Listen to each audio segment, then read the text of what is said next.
हरियाणा संस्कृत अकादमी पक्ष की ओर से जीवों का उद्धार किस विधा से हो सकता है, षोडश संस्कारों के अंतर्गत अन्यतम विषय अंत्येष्टि संस्कार को लेकर के हम उपस्थित हो रहे हैं।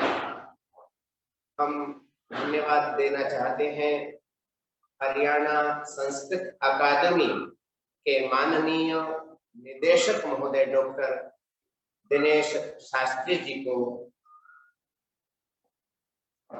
वर्तमान काल की विषम परिस्थिति में जहां एक तरफ संस्कारों की चर्चा करना दुष्कर होता चला जा रहा है, वहां पर आपने मनु जी महाराज के द्वारा प्रोक्त षोडश संस्कारों को जीवन में आम व्यक्ति कैसे उतार सके, उसके लिए ये हमारी संस्कृत अकादमी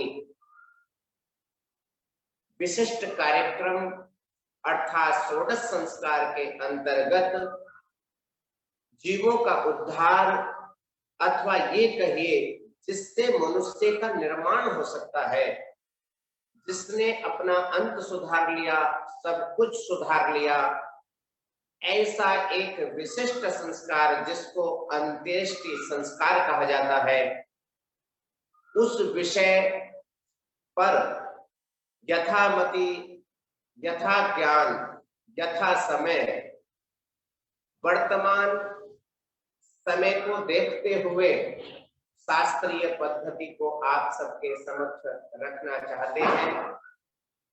आप सभी लोग आशा ही नहीं पूर्ण विश्वास है ध्यान पूर्वक श्रवण करने का कष्ट करेंगे। जैसा कि अभी हमने सुना कि आज का यह विषय अंत्येष्टि संस्कार है। अंत्येष्टि शब्द में दो शब्द जुड़े हुए हैं, प्रथम अंत्य है और द्वितीय पद में इष्टि शब्द है। अंत्य शब्द का अर्थ होता है अंतिम, इष्टि शब्द का अर्थ होता है यज्ञ। अर्थात इस संसार में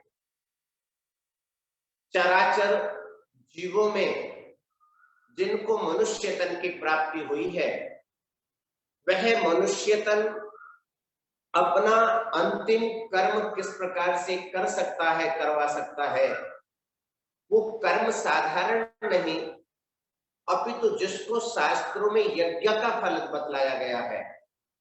यज्ञ करने से जिस पुण्य की प्राप्ति हुआ करती है, उसी पुण्य की प्राप्ति इस अंत्येष्टि कर्म को करने से हुआ करती है। इसलिए इस संस्कार का नाम अंत्येष्टि कर्म रखा गया है। संस्कार शब्द का अर्थ आप भली भांति प्रकार से जान रहे होंगे, समझ रहे होंगे। संस्कार हमारे जीवन में जब उतर के आता है तो हमको हमारे अंतःकरण को परम पवित्र कर देता है। अर्थात आपके शरीर के ऊपर लगे हुए मल को धोने का कार्य संस्कार किया करता है। इस मल को कैसे धुला जा सके, गंदगी को कैसे साफ किया जा सके, कैसे प्रक्षालित किया जा सके, उस गंदगी को हटाने का कार्य जो करता है उसको हिंदी में संस्कार कहा जाता है। वो संस्कार चाहे मिट्टी का संस्कार हो, चाहे स्वर्ण का संस्कार हो, चाहे मनुष्य का संस्कार हो, जहां पर भी संस्कार शब्द जुड़ जाता है उसके अंदर चिन्मयता आ जाती है। वही चैतन्यता, वही दिव्य प्रकाश मनुष्य के जीवन में आए, उसी के लिए श्री मनु जी महाराज ने षोडश संस्कारों की चर्चा करी है। गर्भाधान संस्कार से लेकर के अंत्येष्टि संस्कार पर्यंत जो षोडश संस्कार हम लोगों को बतलाए गए हैं, ये मनुष्य के कल्याण के लिए, मनुष्य देह से देव भाव में कैसे जा सके, मनुष्य जिस स्तर पर बैठा हुआ है उससे कैसे उठ सके, उसका अज्ञान, उसका अंतःकरण कैसे परम पवित्र हो सके, उसकी दानवता, उसकी मानवता, इन दोनों में क्या भेद रहता है उसको हम लोग जान सकें। इसी के लिए संस्कारों की नितांत आवश्यकता है। उन संस्कारों में ये अंत्येष्टि कर्म संस्कार आज प्रायः संपूर्ण देश नहीं, संपूर्ण वैश्विक दृष्टि में यदि देखा जाए तो प्रायः लुप्त जैसा होता चला जा रहा है।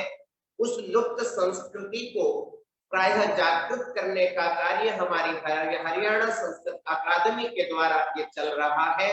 ये प्रवर्तमान जो प्रकल्प है, हम चाहते हैं ये प्रकल्प न केवल हरियाणा संस्कृत अकादमी के पक्ष से अपितु भारतवर्ष के प्रत्येक विश्वविद्यालयों में, प्रत्येक संस्कृत अकादमी में, प्रत्येक गुरुकुलों में, प्रत्येक ऋषि कुलों में, प्रत्येक मंदिरों के अंदर, संस्थाओं के अंदर जागृत होना चाहिए, जिससे ये ज्ञान प्राप्त हो सके राम कौन है, रावण कौन है।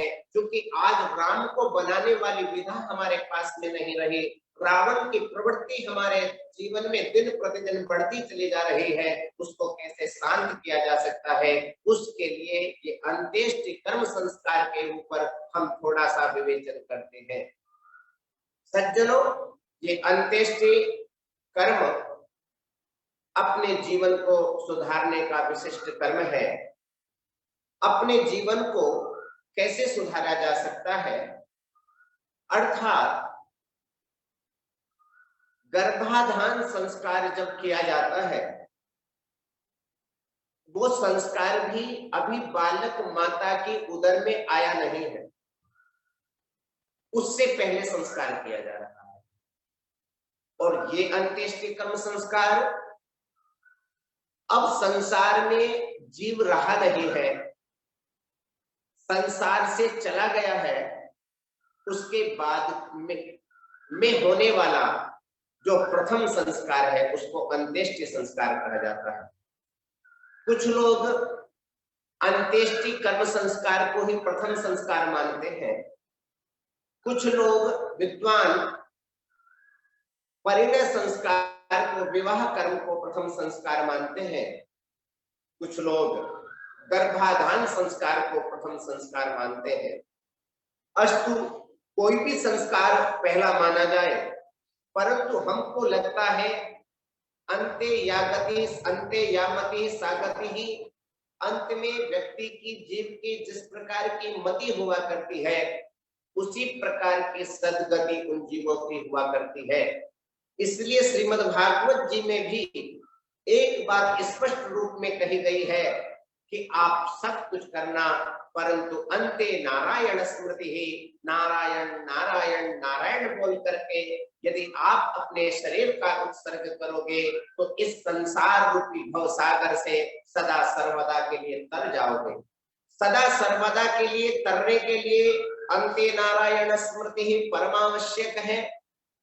उसको हम जीवन में कैसे अंतिम श्वासों पे भगवान का नाम आए, इसके लिए अभ्यास की आवश्यकता हुआ करती है, इसके लिए योग की आवश्यकता हुआ करती है, इसी के लिए शास्त्र अध्ययन की आवश्यकता हुआ करती है, इसी के लिए महापुरुषों की सेवा की आवश्यकता हुआ करती है, इसी के लिए भगवत उपासना की आवश्यकता हुआ करती है।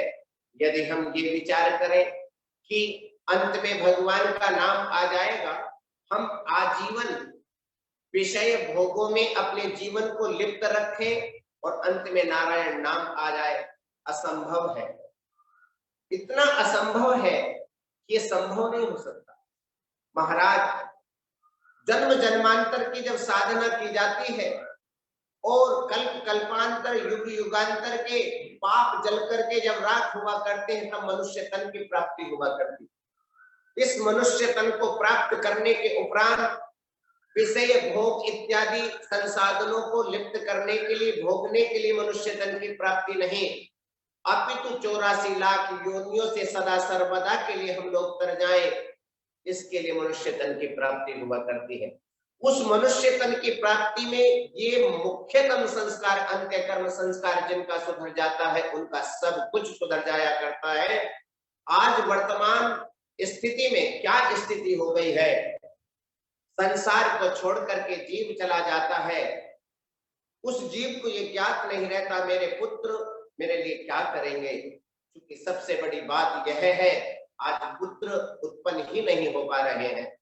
आज लड़का उत्पन्न हम लोग करते हैं, लड़की उत्पन्न हम लोग करते हैं, लड़के का मतलब है जो माता पिता लड़ करके संतति उत्पन्न हुआ करती है, उनके जीवन में पुत्र नहीं, अभी तो लड़का लड़की बन करके आया करते हैं।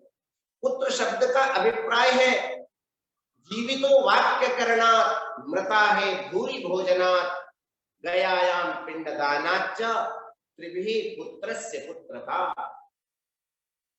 पुत्र किसको कहा जाता है?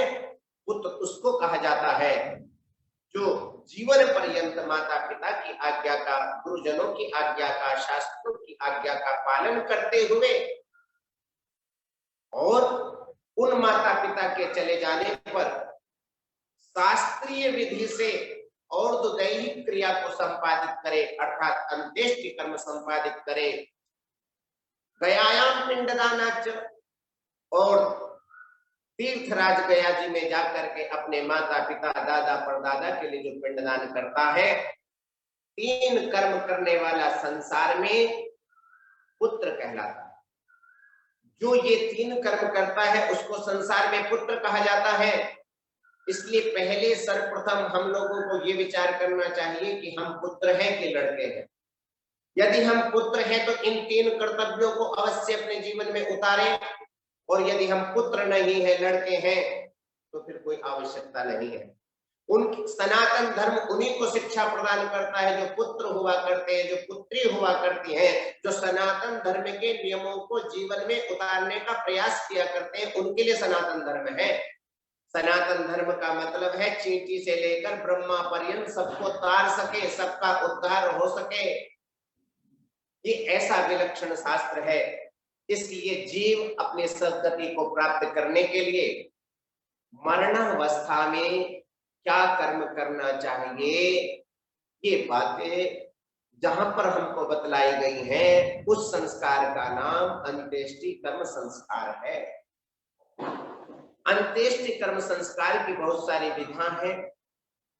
प्रायः 3 विधाओं में हम यहाँ पर चर्चा आप लोगों के समक्ष करेंगे। जिस समय जीव को ऐसा लगने लग जाए कि अब अंतिम श्वासें बहुत पास में आ चुकी हैं, अंतिम श्वासें निकट आ रही हैं, तो क्या करना चाहिए? प्रत्येक व्यक्ति से शुभ और अशुभ कर्मों का संचय होता ही चला जाता है। पुण्य भी होते हैं, पाप भी होते हैं, धर्म भी होता है, अधर्म भी होता है, सब कुछ हुआ करता है। प्रत्येक प्राणी को इस संसार से जाने के बाद में बहुत सारी यातनाएं भोगनी पड़ती। वो यातना माने क्या है? जैसे मुंबई आपको यमुनानगर से जाना है तो यहाँ से जाने के लिए अनेक साधन है। गाड़ी भी एक साधन है, ट्रेन भी एक साधन है, वायुयान भी एक साधन है। जैसे जिसके पास में स्थिति हुआ करती है, उस साधन के द्वारा गंतव्य मार्ग को जीव प्राप्त कर लिया करता है। उसी प्रकार से जिसके पास में जो जीव इस संसार को छोड़ करके लंबी यात्रा करने के लिए गए हैं, बड़ी लंबी यात्रा है, करोड़ों किलोमीटर की यात्रा उन लोगों को करनी पड़ती है, तो ये जो शरीर है, शरीर तो यहीं रह जाता है, परंतु जो यातना का शरीर बनता है, वो यातना का शरीर लेकर के अपने शरीर से यात्रा करता है। उसको रास्ते में भूख भी लगती है, प्यास भी लगती है, विश्राम स्थल की भी आवश्यकता हुआ करती है, अनेक चीजों की आवश्यकता हुआ करती है। और महाराज उसके लिए वो सुगम पूर्वक यात्रा कर सके, उसके लिए आवश्यकता हुआ करती है दानों की। दान के माध्यम से पाप कट जाया करते हैं। इसलिए हमारे यहाँ पर मरते समय गौ का दान किया जाता है। इसलिए हमारे यहाँ पर अपने प्राणों का उत्सर्ग करते हुए स्वर्ण का दान किया जाता है। हमारे यहाँ प्राणों का उत्सर्ग करते हुए भूमि का दान, तिल का दान, इन दानों के करने से बड़े बड़े पाप जल करके राख हो जाया करते हैं। अर्थात वह व्यक्ति पुण्यात्मा हो जाता है। उस पुण्य के बल से, धर्म के बल से वो वैतरणी को पार कर लिया करता है। क्योंकि शास्त्र कहते हैं हिरण्य दानम, गोदानम, पृथ्वी दानमेव च एतानि वै पवित्राणि तारयन्त्यपि दुष्कृतम। बड़े बड़े पापों को तारने की सामर्थ्यता इन द्रव्यों में हुआ करती है। इसलिए इन दानों को किया जाता है। और महाराज जब व्यक्ति को ऐसा लग जाए अब हम जाने वाले हैं, तो पंच धेनु के दान की व्यवस्था शास्त्र में बतलाई गई। वो 5 धेनु क्या करती हैं? 5 धेनु का मतलब है 5 गायों का दान प्रत्येक जीव को करना चाहिए। पहली जो धेनु है उस धेनु का नाम है ऋणापनोपधेनु। वो ऋणापनोद धेनु क्या करती है? जब संसार में चल करके मनुष्य आता है तो उसके ऊपर देव ऋण, पितृ ऋण, समाज ऋण, प्रकृति का ऋण रहा करता है। उस ऋण से उऋण होने के लिए उसको ऋणापनोद धेनु का दान करना चाहिए। दूसरा ऋण है पापादनोद धेनु। दूसरी गौ का दान किस लिए? बोले पापादनोद धेनु। ज्ञात अवस्था में, अज्ञात अवस्था में ज्ञात अज्ञात पापों से निवृत्त कराने वाली ये पापादनोद धेनु है।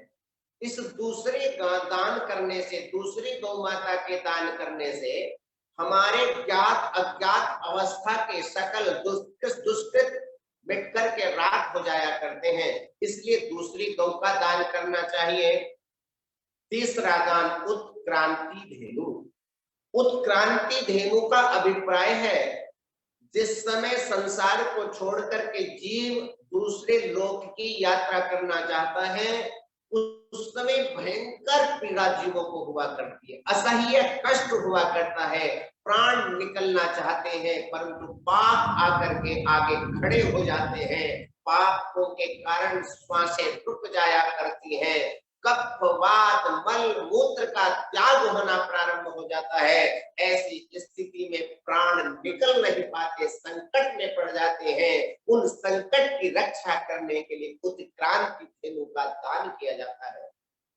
सज्जनों, चौथा दान वैतरणी धेनु है। महाराज इस संसार में जो कुछ हम करके आए हैं वही हमको आगे चल करके मिलेगा। हमने यदि यहाँ पर माया मोह में रहते हुए क्या किया है? पाप कर्म किया है, किसी की जमीन को हड़पा है, किसी की दूसरी की स्त्री को गंदी दृष्टि से देखा है, चोरी करी है, बहुत सारे पाप यदि हम लोगों ने किए हैं तो महाराज वो यमपुरी, और उस यमपुरी की जो वैतरणी नदी है जो 100 योजन लंबी विस्तृत है, उस वैतरणी नदी को पार करना पड़ता है। उस वैतरणी नदी में गंगा का जल नहीं है, उस वैतरणी नदी में क्या भरा पड़ा है? पीव भरा पड़ा है, मांस भरा पड़ा है, खून बहा पड़ा है, उसके अंदर बड़े बड़े कीड़े आपको खाने के लिए दौड़ रहे हैं, हिंसक जीव उसके अंदर पड़े हुए हैं। और महाराज न जाने कितने अज्ञानी पापी जीव उसमें डुबकी लगाते हुए नाक को पकड़ करके यात्रा मने क्या कर रहे हैं? उसको पार करना चाह रहे हैं। तो वो वैतरणी नदी हम सबको पार करनी पड़ती है। वैतरणी नदी से वो लोग पार हो पाते हैं जिनके पास में धर्म का बल होता है, जिनके पास में पुण्य का बल हुआ करता है। इसलिए पुण्य के बल से, इस धर्म के बल से वैतरणी नदी को पार करने के लिए वैतरणी धेनु का दान, चौथे दान का विशेष महत्व शास्त्र में बताया गया है। पांचवा दान मोक्ष धेनु का दान हुआ करता है। जिनको इस संसार से मोक्ष चाहिए, उस मोक्ष की प्राप्ति के लिए मोक्ष धेनु का दान करना चाहिए। जो सामर्थ्यशाली शक्तिशाली जीव हैं उनको अवश्य ही अपनी सद्गति को प्राप्त करने के लिए 5 धेनु का दान अवश्य करें। जो अशक्त लोग हैं, जो लोग दान 5 गौओं के दान को सहन नहीं कर सकते हैं, उनको कम से कम 1 गौ का दान और 4 दानों में 4 गौ के दान में निष्क्रय दान अवश्य करना चाहिए। ऐसा करने से ज्ञात अज्ञात और सकल ऋणों से उऋण होते हुए वैतरणी को पार करके ब्रह्मा जी वैकुंठ में रहने वाले भगवान विष्णु, शिव लोक में निवास करने वाले भगवान शंकर के लोक में आप सब साधारण लोग भी जा सकते हैं। उसके लिए सुगम मार्ग शास्त्र हमको बतलाता है। प्रश्न यहाँ पर यह उत्पन्न होता है कि महाराज बैतरणी नदी के अंदर जाते कौन है? बैतरणी नदी में जाने वाले लोग कान खोल करके ध्यान से सुने। जो सज्जनों की, सत्पुरुषों की, अपने माता पिता गुरुजनों की सेवा नहीं करते, उनके लिए वो द्वार खुला हुआ रहता है। सत्पुरुषों की सेवा न करना, मंदिरों की सेवा न करना, गौ माता की सेवा न करना, सुभद्र जनों का, सुभद्र पुरुषों की सेवा न करना, वैतरणी के लिए, उनके लिए द्वार खुल जाया करता है। जो दूसरे के द्वारा उपकृत होने पर भी उपकार नहीं मानते, उनके लिए भी द्वार खुल जाया करता है। जो लोग इस संसार में रहते हुए ब्राह्मणों को, साधुओं को, गौ माता को गाली देने का काम किया करते हैं, उन लोगों के लिए भी द्वार खुल जाया करता है। जिन लोगों ने शास्त्रीय पद्धति से आचरण नहीं किया, मनमाने ढंग से पूजा की विधि को बना दिया, मनमाने ढंग से आचरण करने लग गए, मनमाने ढंग से अपना विधान, अपनी व्यवस्था बना करके पूजा कर्म कराने लग गए, उन लोगों के लिए भी वैतरणी नदी का द्वार खुल जाया करता है। जिन लोगों ने जैसा जैसा पापाचार, अत्याचार, दुराचार में प्रवृत्त हुए लोग, वो इस वैतरणी नदी के अधिकारी हुआ करते हैं। इस वैतरणी नदी को पार करने का अवसर है। वैतरणी धेनु का दान हम लोगों को करना चाहिए, जिससे हम इन भयंकर हिंसक जीवों से बच सकें। संसार में जाते हुए कोई गंदी फैक्ट्री पर पड़ जाती है, उस फैक्ट्री की गंध से आप लोग नासिका को दबा करके आगे की यात्रा करना प्रारंभ करते हो, जाते हो, दौड़ते हुए चले जाते हो। लेकिन आप विचार करो, ये संसार की फैक्ट्रियां तो 1 मिनट के लिए, 2 मिनट के लिए नाक दबा करके आप लोग पार हो सकते हो, परंतु यदि आपने अपने हाथों से ज्ञात अवस्था में, अज्ञात अवस्था में बड़े बड़े पाप, अत्याचार, पापाचार, दुराचार में लिप्त रहते हुए यदि आप लोगों ने ये कर्म किया होगा, तो महाराज वहां नाक दबाने से काम नहीं चलेगा। वहां पर नाक दबाने से काम नहीं चलेगा। वहां पर कैसे काम चलेगा? वहां पर काम चलेगा, आपको अपने पुण्य को बढ़ाना पड़ेगा, आपको अपने धर्म को बढ़ाना पड़ेगा। नहीं तो उस वैतरणी नदी में डूबते रहोगे, बाहर आते रहोगे, डूबते रहोगे, आते रहोगे। इस प्रकार की असत गति हम लोगों की होती चली जाएगी। इसलिए महाराज गौ का दान हम लोगों को करना चाहिए। उस समय धेनु का दान करते समय जो प्रार्थना शास्त्रों में बतलाई गई है, बड़ी विशिष्ट प्रार्थना बतलाई गई है। धेनु के मां प्रतीक्षस्व यमद्वार महापथे उत्तारणार्थम देवेशी वैतरणी नमोस्तुते। वैतरणी के लिए नमस्कार किया जा रहा है। उत्तरार्णार्थम, उससे हम पार हो जाए, इस घाट से उस घाट पर पहुंच जाएं, इसके लिए आवश्यकता हुआ करती है।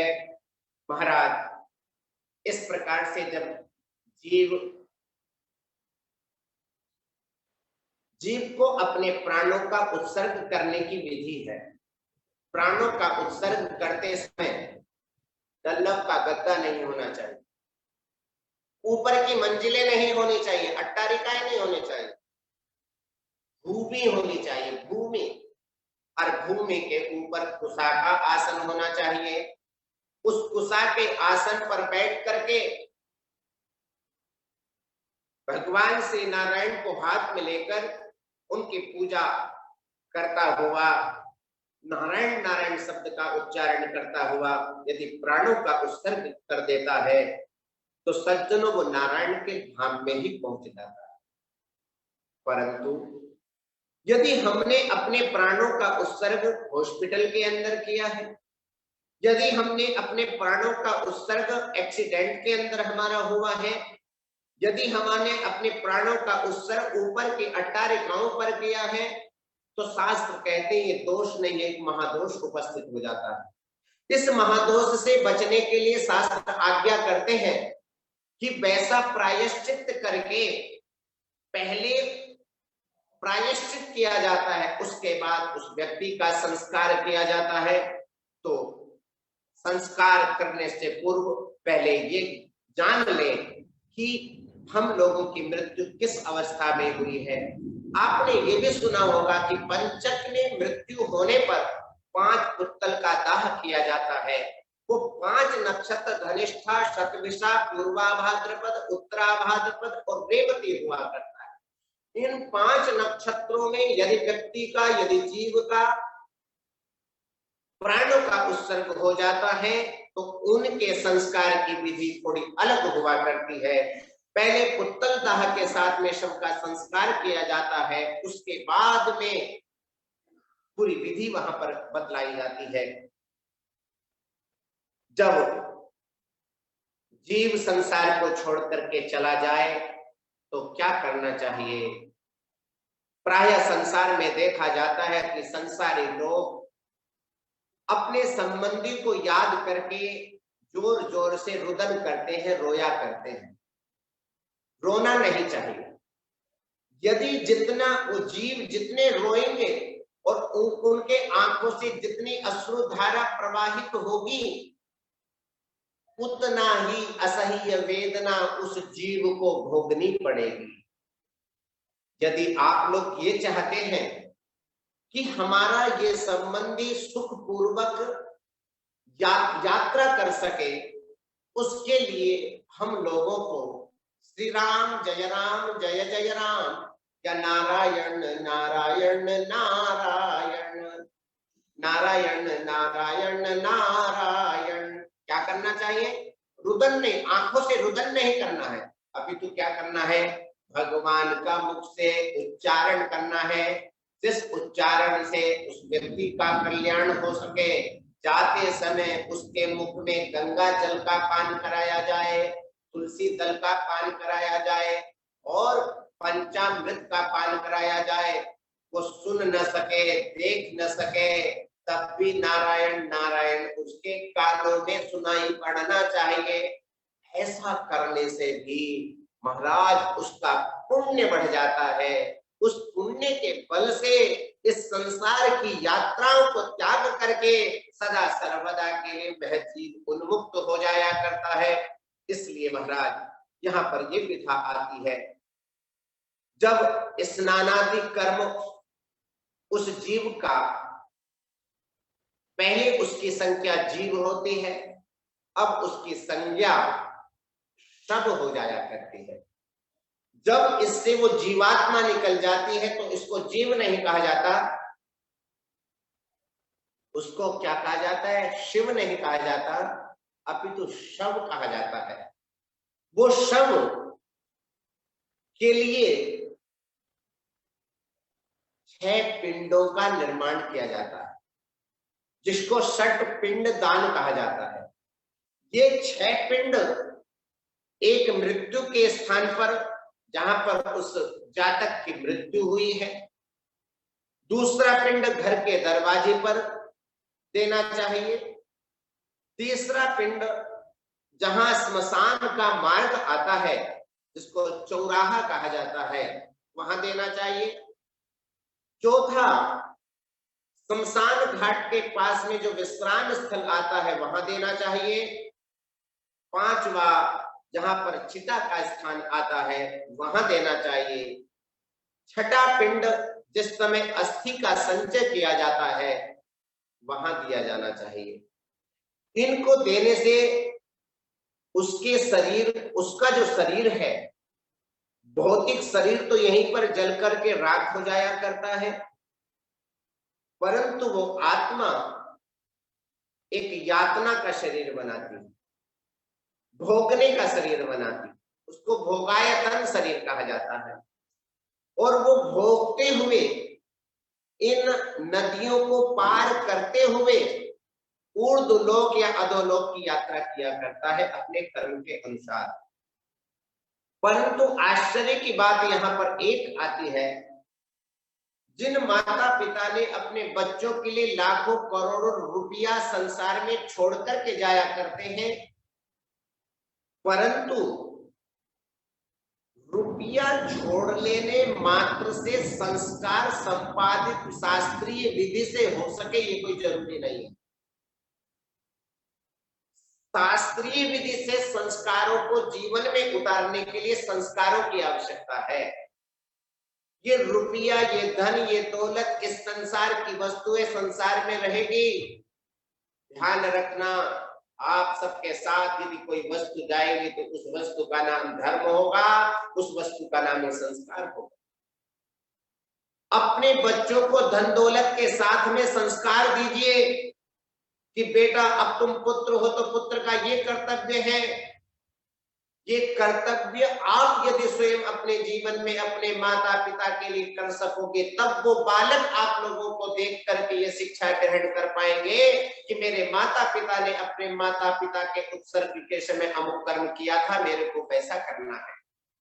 वो संस्कार उस समय पैंट में नहीं किया जाता, वो संस्कार उस समय कुर्ते पजामे के अंदर नहीं किया जाता, उस समय वो संस्कार करने के लिए मुंडन सुभद्र कराना पड़ता है।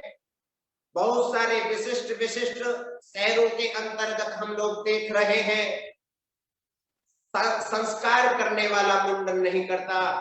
आपको ये ज्ञात होना चाहिए, जब तक संस्कार करता अपना भद्र नहीं करेगा तब तक उसका संस्कार नहीं लगेगा। आपने कचड़े में आग लगा दी, उसका क्या फल हुआ करता है? जैसे कचड़े में आग लगाने से घर की गंदगी समाप्त हो जाती है, उसी प्रकार से आपने भी अपने माता पिता को कचड़ा मान लिया है। वो यदि माता पिता आपके कचड़े के सदृश हैं तब तो आग लग जैसी अवस्था हो वैसी लगा दीजिए। परंतु यदि आप अपने माता पिता को देवता मानते हैं, यदि आप ये चाहते हैं कि मेरा अस्तित्व, मेरा नाम इस संसार के अंदर रहे, तो आपको अपने माता पिता को कचड़ा नहीं मानना है, अपितु मुक्ति का साधन मानना है। वो मुक्ति का साधन के लिए शास्त्र आज्ञा प्रदान करते हैं। मुंडन संस्कार हो, यज्ञोपवीत द्विज यदि है, ब्राह्मण क्षत्रिय वैश्य कुल में यदि हम लोगों ने जन्म लिया है तो समय पर यज्ञोपवीत संस्कार हम लोगों का होना चाहिए। समय पर संस्कार यदि नहीं होगा तब भी भाई बेड़ा पार नहीं हो सकता। इसलिए ये विधा भी हमारे पास में हो, और इस विधा के साथ साथ तब हम धोती को धारण करके, गमछे को धारण करके, एक पितर ऐसे हैं जो आपकी चोटी का जल पीते हैं, चोटी के जल को सिखा के अग्रभाग का जल ही पीते हैं। जिन सुभद्र जनों के पास में शिखा नहीं है, चोटी नहीं है, अब वो ये आशा करें कि मेरे पितर जल का पान कर लेंगे तो कैसे कर सकेंगे, क्योंकि चोटी आज हमारे पास में रही नहीं, शिखा हमारे पास, चोटी शिखा हमारे पास में रही नहीं, जनेऊ हम पहनते नहीं, धोती को हमने धारण किया नहीं। ऐसी स्थिति में दुर्गति के अलावा दूसरा कोई उपचार हम लोगों के पास में नहीं बचता। इसलिए सज्जनों, दुर्गति से बचने के लिए, अपने माता पिता के उद्धार के लिए और अपने इस मातृ ऋण, पितृ ऋण और समाज के ऋण से उऋण होने के लिए हमको ये कर्म तो करना ही करना अवश्य चाहिए। हम इसके बाद में जाने वाले जीव का अर्थात उस शव का संस्कार करें, उसको एक जगह बैठा करके सकल वस्त्रों को निकाल करके माता पिता को स्नान कराएं।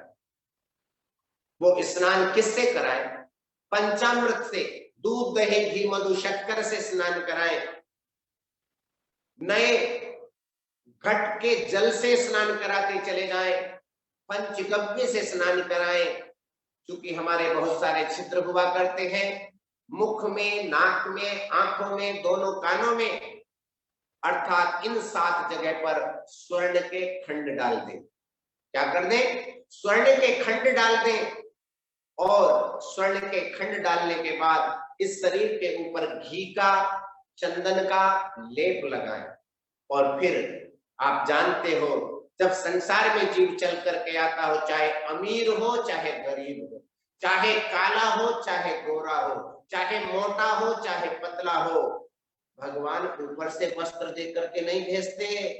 भगवान जब भी भेजते हैं इस संसार में तो नंगा भेजते हैं, उसी प्रकार से भगवान जब संसार से हमको लेते हैं तो नंगा लिया करते हैं।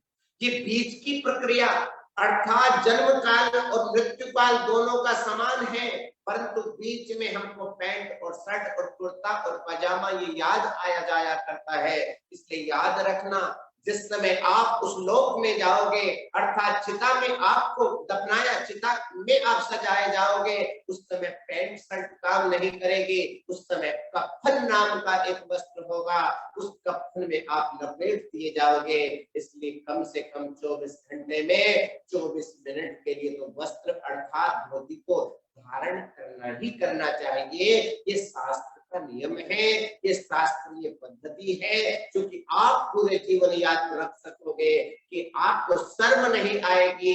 आप कहोगे जैसे आज मैंने धोती को धारण किया है, पहले दिन मैंने धोती में अर्थात उस वस्त्र में मेरे को रखा गया था, अंतिम श्वासों में भी आपको उसी वस्त्रों के अंदर रखा जाएगा।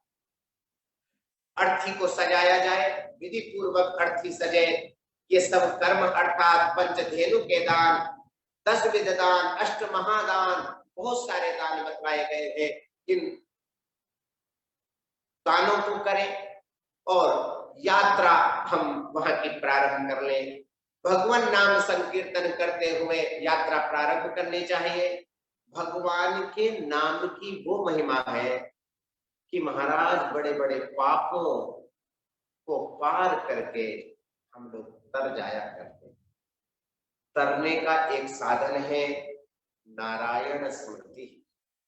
तो नारायण की स्मृति के लिए हमको अच्छा कर्म करना पड़ेगा, और वो अच्छा कर्म जब होगा तभी हमारा बेड़ा पार होगा। अष्ट महादान का भी एक संकल्प आया करता है।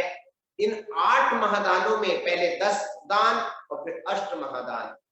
ये अष्ट महादान क्या बोले? तिल है, काला तिल, लोहा है, स्वर्ण है, कपास है, लवण है और सप्त धान्य है, भूमि है और गौ है। इन अष्ट महादानों से भी बहुत सारे पाप जल करके राख हुआ करते हैं। क्योंकि एक प्रकार का पाप नहीं होता, अनेक प्रकार के पाप हुआ करते हैं, और अनेक प्रकार के पापों का प्रायश्चित अनेक दानों से हुआ करता है। अनेक दान करने पड़ते हैं। तो शास्त्रीय जो पद्धति है अनेक दानों की, उन दानों को भी जीवन में उतारने का प्रयास करना चाहिए। सबसे बड़ी बात यह चल करके समाज के अंदर आ रही है कि जिस दिन जीव यात्रा करता है अर्थात अपने प्राणों का उत्सर्ग करता है, जिस दिन शिव शव बन जाता है, जिस दिन जीव अपने प्राणों को त्याग देता है, उस दिन से लेकर के 13 दिवसों तक अथवा 12 दिवसों तक हमको संस्कार अपने रखने चाहिए। अब 10 दिवसों में 10 गात्र हुआ करता है। आपने जाकर के संस्कार किया अर्थात शरीर को गंगा जी से स्पर्श कराते हुए या स्नान कराते हुए अर्थी में सजा दिया, कुशा का सहारा लेते हुए आपने अग्निदाह कर दिया। देखो सूक्ष्म धर्म क्या है? सूक्ष्म धर्म यह है, जिस पिता के लिए तर्जनी अंगुली दिखलाना बहुत बड़ा पाप बतलाया गया है, जिस पिता को आप ये तर्जनी अंगुली दिखला नहीं सकते, आज वह पुत्र अपने पिता के कल्याण के लिए, अपने धर्म की रक्षा करने के लिए एक बांस का डंडा लेता है और उस बांस के डंडे से इस कपाल क्रिया को करके उसमें घी भर दिया करता है। उसको सनातन धर्म कहा जाता है। उसको सनातन धर्म कहा जाता है। वो यदि नहीं किया जाएगा, कोई कहने लग जाए नहीं नहीं जी हम अपने पिता के लिए डंडा नहीं मार सकते, क्योंकि ये किसने बतलाया है कि अंगुली भी, तर्जनी अंगुली भी पिता के समक्ष रह करके बात नहीं करनी चाहिए। जिन्होंने ये बात बतलाई है उसको शास्त्र कहते हैं। उन शास्त्रों ने ये बतलाया है पिता के चले जाने के बाद में कपाल क्रिया करनी चाहिए। तो उस कपाल क्रिया को संपादित करें। आजकल हम प्रायः घाटों पर देखते हैं चमड़े के जूते, प्लास्टिक के जूते या चप्पल पहन करके अपने माता पिता का संस्कार जैसी अवस्था में कर दिया जाता है। ये शास्त्रीय पद्धति नहीं है। ये आप अपने पितरों को भूत प्रेत बनाने का कार्य कर रहे हो, पिशाच डाकिनी शाकिनी बनाने का कार्य कर रहे हो। ये ऊर्ध्व गति नहीं अधोगति में ले जाने का कार्य कर रहे हो। इस अधोगति से बचने के लिए हम सदाचारी बने, संस्कारी बने। सदाचार संपन्न ही तो भगवान श्री राम है। जिसके अंदर आचार विचार नहीं है वही प्रवृत्ति रावण की प्रवृत्ति है। जो रावण की प्रवृत्ति में जाना चाहते हैं उनको धर्म को जानने की जरूरत नहीं है, परंतु जो भगवान श्री राम के अंशज और वंशज बनना चाहते हैं उनको सदाचार विचार की भी आवश्यकता है, उनको शास्त्र के ज्ञान की भी आवश्यकता है। ये शास्त्र का ज्ञान पशु पक्षी लता कीट पतंगों के लिए निर्माण नहीं हुआ, ये ज्ञान केवल मात्र मनुष्य के कल्याण के लिए हुआ है। इसलिए प्रत्येक मनुष्य को शास्त्र का ज्ञान इस संसार में आना कैसे चाहिए, परंतु इससे ज्यादा ज्ञान संसार को छोड़ना कैसे चाहिए, यही बात श्री राजर्षि परीक्षित ने श्री सुखदेव जी महाराज से श्रीमद् भागवत के प्रथम स्कंद के अंतिम अध्यायों में प्रश्न किया है। महाराज, म्रियमाण व्यक्ति का क्या धर्म है और क्या कर्तव्य, मरने वाले व्यक्ति को क्या करना चाहिए। सुखदेव जी महाराज ने राजर्षि परीक्षित को यह बतला करके उनका उद्धार किया है। तो ये उद्धार केवल राजर्षि परीक्षित का उद्धार नहीं है, ये उद्धार प्रत्येक भारतवासी का, संपूर्ण विश्व में निवास करने वाले प्रत्येक मनुष्य का उद्धार है। ऐसे संस्कारों को हम अपने जीवन में उतार सकें, उनको उतारने के लिए ये कार्य करना ही पड़ेगा।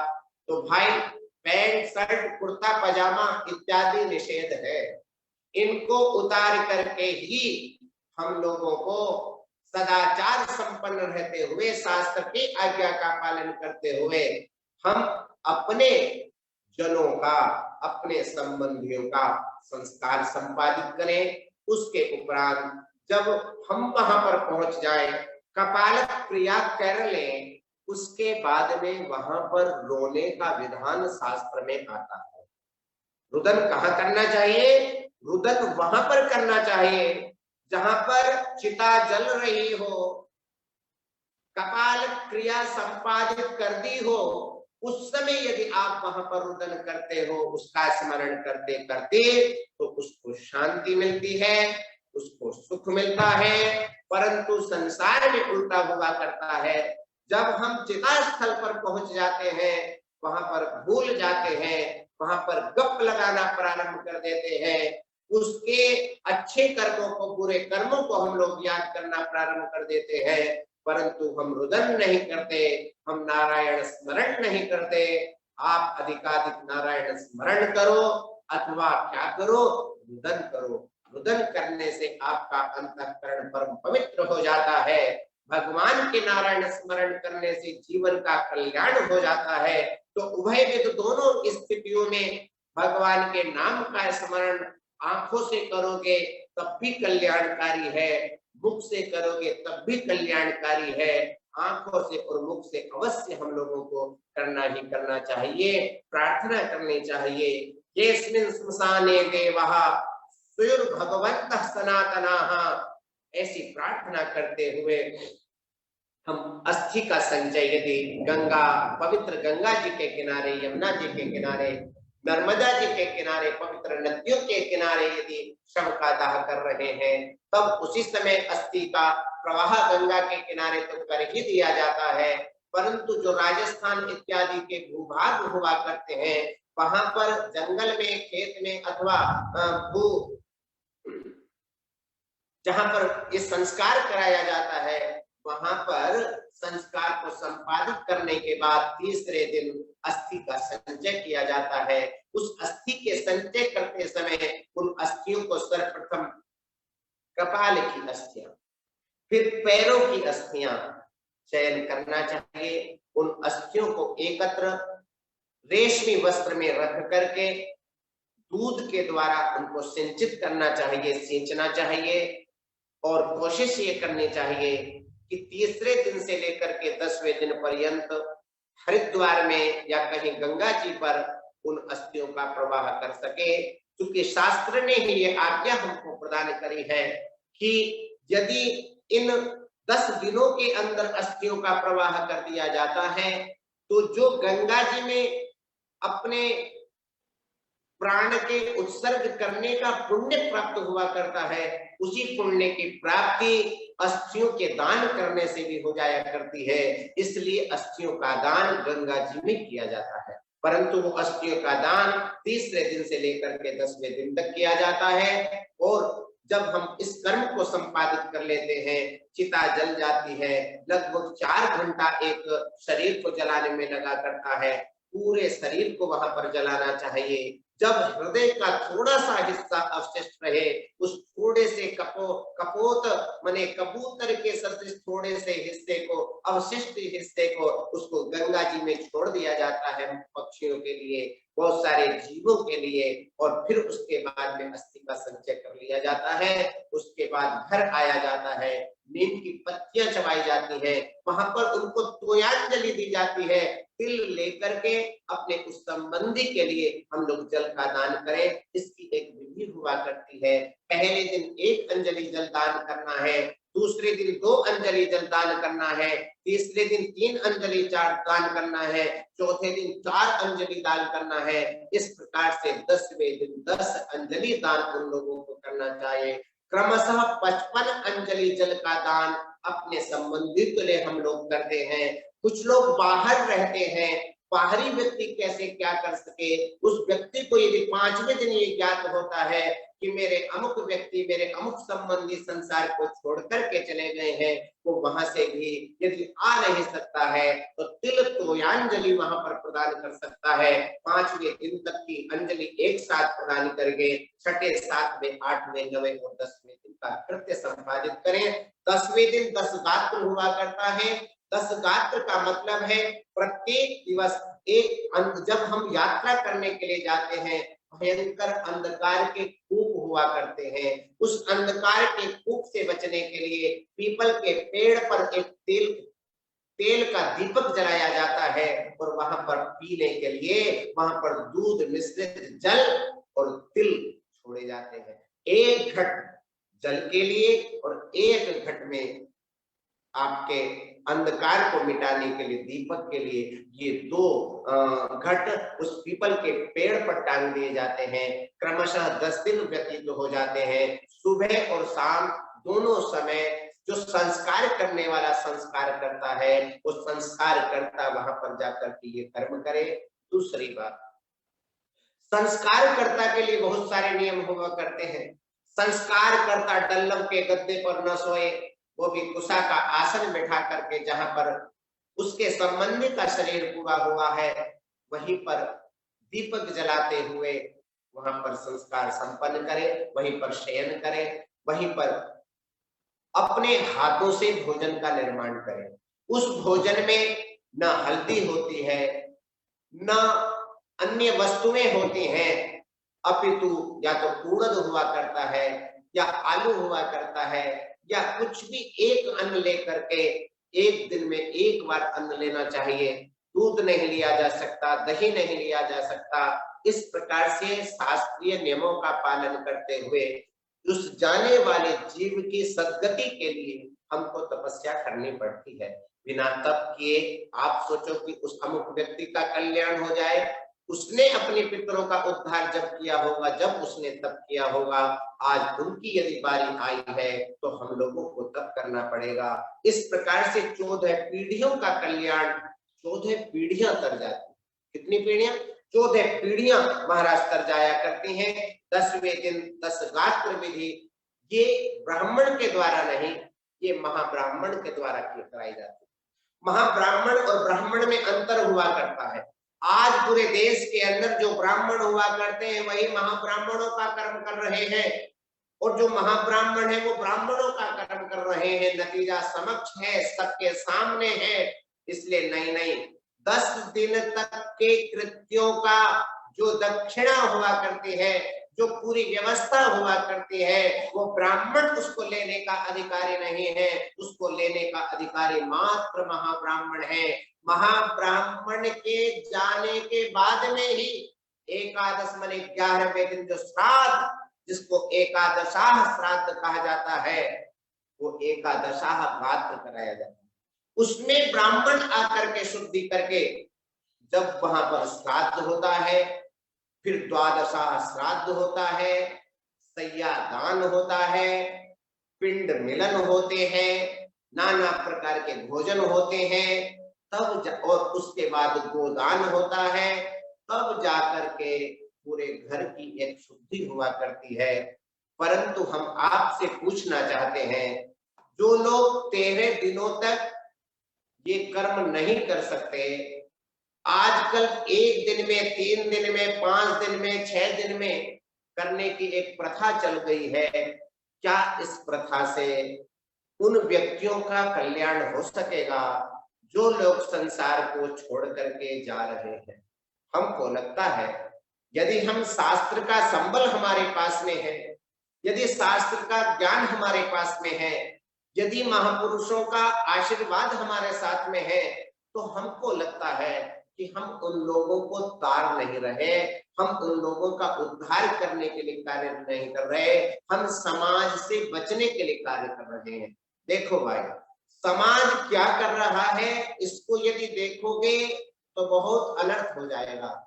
शास्त्र क्या कह रहा है उसको ही देखना चाहिए कि 3 दिनों में, 5 दिनों में, 7 दिनों में, 10 दिवसों में हमारे शास्त्रों में ऐसी कोई विधा नहीं है, ऐसी कोई पद्धति नहीं है जिस पद्धति का अवलंबन करके आप 13 दिन के कृत्यों को 3 दिन में संपादित कर सको, आप 5 दिन में संपादित कर सको, आप 7 दिनों में संपादित कर सको। हमारे यहाँ कोई पद्धति नहीं है। उसका मतलब ये हो रहा है, आप अपने उस जीव को भूत बनाओगे, प्रेत बनाओगे, पिशाच बनाओगे, नाना प्रकार की अधोगति में अपने हाथों से डालोगे। जैसे लोक में कहा जाता है, अपने ही हाथों से अपने पैरों पर कुल्हाड़ी का प्रहार करता चला जा रहा है, ठीक उसी प्रकार से आज का जीव, जिस माता पिता ने आपका निर्माण किया है, आपको पुत्र पुत्री बनाया है, जिसने संपूर्ण सब कुछ करके आपके लिए सब कुछ छोड़ करके चले गए हैं, आज उन बालकों के पास में अपने माता पिता के कल्याण के लिए, उनके उद्धार के लिए यदि 13 दिवसों का भी यदि समय नहीं है, तो सज्जनों, इस संसार में जन्म लेना धिक्कृत है, धिक्कार के योग्य हम लोग हैं। इसलिए हम धिक्कृत न हो सके, हम अधिकारी बन सके, हमको ये सौभाग्य मिल सके कि हम अपने माता पिता का, अपने दादा परदादा का, हम अपने नाना परनाना का संस्कार शास्त्रीय विधा से कर सके। शास्त्रीय विधा से बहुत बड़ा फल शास्त्रों में बतलाया गया है। ये शास्त्रीय फल जब भी प्राप्त होगा जब हम सब लोग शास्त्रीय विधा का पालन करेंगे। आज शास्त्रीय विधा का पालन न करके मनमाने ढंग से जो आचरण सिखाया जा रहा है या कराया जा रहा है, वो सर्वथा निषिद्ध है। हम किसी को कुछ कह नहीं सकते, परंतु शास्त्र को सुना सकते हैं, शास्त्र को समझ सकते हैं। आप समझ लीजिए, जैसे संसार में आने के लिए प्रत्येक बालक को 9 महीने की आवश्यकता हुआ करती है। यदि वो बालक 5 महीने में उत्पन्न हो जाए तो उस बालक की क्या दुर्दशा होती है, आप भली भांति प्रकार से जानते हो। ठीक उसी प्रकार से जैसे संसार में आने के लिए 9 महीनों की आवश्यकता है, ठीक उसी प्रकार से संसार से जाने के लिए भी उस भोगायतन शरीर को अपने सूक्ष्म शरीर में मिलने के लिए भी 12 महीनों की आवश्यकता है। कितने दिनों की? वो 12 महीने ही 12 दिवस है। इसलिए द्वादशाहोत्तर क्रिया, 12वें दिन के बाद में द्वादशाह श्राद्ध के उत्तरांग में ब्राह्मणों का भोजन कराया जाता है। राजस्थान इत्यादि प्रदेशों में 12वें दिन ब्राह्मणों को भोजन कराया जाता है। उत्तर प्रदेश इत्यादि स्थलों में 13वें दिन भोजन कराया जाता है। उसको कराने का यही मतलब होता है कि जैसे चूंकि पितरों के में और आप लोगों के समय में अंतर हुआ करता है, आप लोगों के लिए एक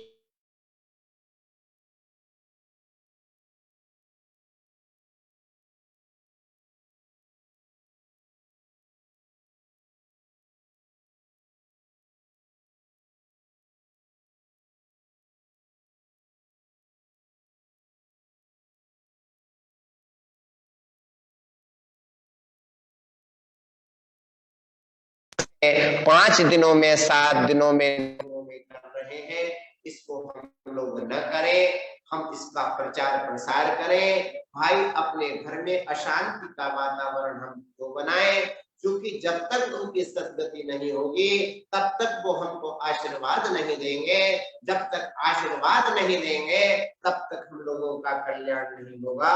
इसलिए पितरों से आशीर्वाद मांगा जाता है। उन आशीर्वाद के रूप में सुख, शांति, समृद्धि, संतति बिना पितरों को प्रसन्न किए प्राप्त नहीं हो सकती। इसलिए पितरों के प्रसाद रूप में सुख को बढ़ाने के लिए, शांति को बढ़ाने के लिए, संतति को बढ़ाने के लिए, समृद्धि को बढ़ाने के लिए आपको अपने पितरों को तारना पड़ेगा। आपने अपने पितरों का उद्धार करना पड़ेगा। आज समाज के अंदर 80% जो रोग प्रतिरोग बढ़ते चले जा रहे हैं, अशांति का वातावरण जो दिखलाई पड़ रहा है, सर्वत्र कलह जो दिखलाई पड़ रहे हैं, उनके मूल में एक ही कारण है, हम अपने पितरों की उपासना ठीक प्रकार से शास्त्रीय पद्धति से कर नहीं पाते हैं। उसी का ये नतीजा समाज के अंदर उतर के आता है। जहां देखो, जहां सुनो, वहां सर्वत्र अशांति ही अशांति बढ़ती चली जा रही है। उस अशांति को शांति में परिवर्तित करने के लिए, उस समृद्धि को बढ़ाने के लिए हमको शास्त्रीय पद्धति से कर्म करना ही पड़ेगा, जिसका परिणाम सुंदर होगा, सुगम होगा और इस लोक से उस दिव्य लोक तक की यात्रा कराने वाला होगा। उस लोक का नाम शिवलोक है, उस लोक का नाम वैकुंठ लोक है, उस लोक का नाम ब्रह्मलोक है। यात्रा बड़ी लंबी हुआ करती है। आप भूलोक पर बैठे हो, भूलोक से जब यात्रा प्रारंभ करते हो तो चंद्रलोक में पहुंचते हो, चंद्रलोक से बुधलोक में पहुंचते हो, बुध से शुक्र में पहुंचते हो, शुक्र से सूर्य में जाते हो, सूर्य से मंगल में जाते हो, मंगल से गुरु में जाते हो, गुरु से शनि लोक की यात्रा करते हो, शनि लोक के ऊपर महाराज अप्सराओं के लोक है, नागों के लोक है, बहुत सारे ब्रह्मांडों का वहां पर वर्णन है। उसके ऊपर पितरों के लोक है, उनके ऊपर ब्रह्मलोक, उसके ऊपर वैकुंठ लोक और उसके ऊपर भगवान शिव का लोक है।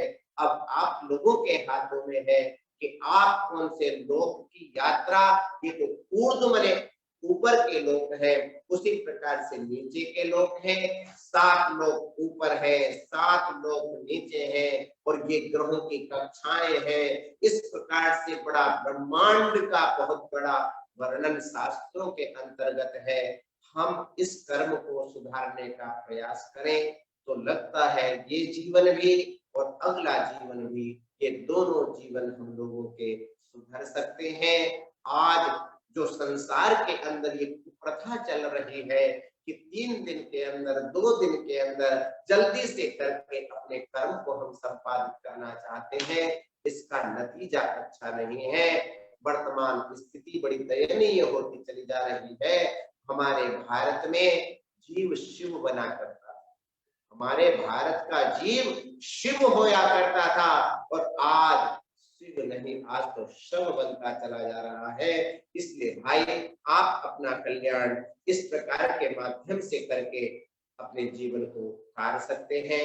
अधिक न कहते हुए हमको आशा ही नहीं पूर्ण विश्वास है कि अंत्येष्टि कर्म के विषय में जितना वर्तमान समय के अनुरूप यथा ज्ञान, यथा मति और यथा भाव, यथा समय का अवसर हम लोगों को प्राप्त हुआ, हरियाणा संस्कृत अकादमी के निदेशक महोदय माननीय डॉक्टर दिनेश शर्मा जी के माध्यम से हम उनको अखिल भारतवर्षीय धर्म संघ व स्वामी करपात्री फाउंडेशन की ओर से साधुवाद प्रदान करते हुए अपनी वाणी का विराम करते हैं।